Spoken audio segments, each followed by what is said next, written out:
and today I'm going to do a little in-depth, non-spoiler review on a couple of books that have the same kind of feel to them, and that is Don't Look Back by Jennifer L. Armentrout and Before I Go to Sleep by S.J. Watson.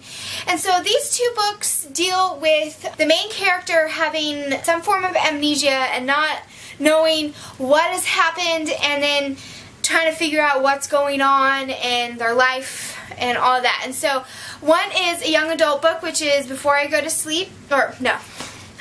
The young adult book is Don't Look Back, and the adult book is Before I Go to Sleep. So to start off, I will talk about Don't Look Back, and this book is about the main character, Samantha, and she is found walking down a street, and she has been missing for several days, and she has no idea who she is, where she came from, how she got to that street, and what's going on.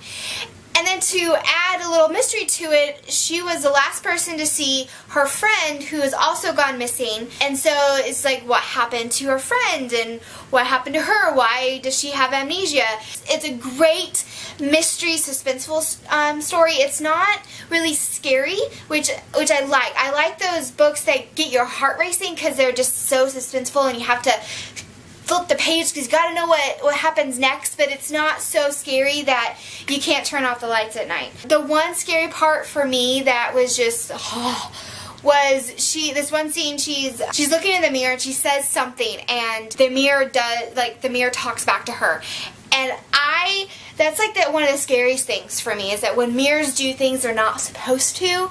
And so that was like, oh my gosh. Yeah, so I would recommend this to, 14, 15-year-olds or up, or really any age after that. It was a great story, well written, and I look forward to reading more by Jennifer L. Armentrout. And so I highly recommend this. So you should check it out. Yes. The next book is Before I Go to Sleep by S.J. Watson. So this is an adult fiction book about a woman, Christine, who has some sort of accident, and she not only can she not remember most of her life, she can't remember anything from the day before. So she wakes up and she doesn't know who she is, doesn't know where she is. Most of the time she's just so confused at what's going on. So when I read the description of it, it reminded me of 50 First Dates, because in there, Drew Barrymore, she can only remember up to a certain point, and then she can't keep memory. She doesn't have a short-term memory. And so I thought it was going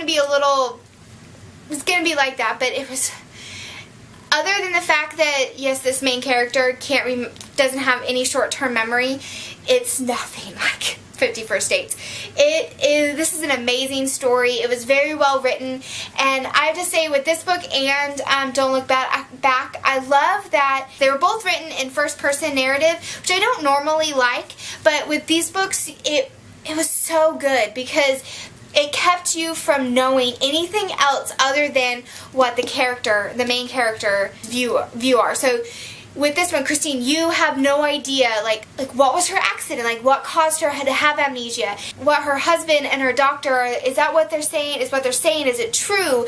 And yeah, it's just so good. And so the way this was set up is you encounter Christine on a certain date, and she finds that she wrote this journal starting back a month ago.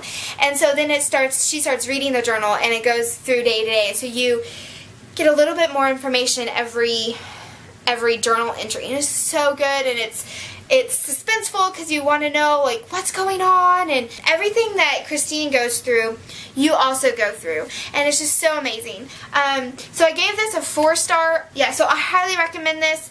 I would say age range no younger than 18. It's a little bit more mature.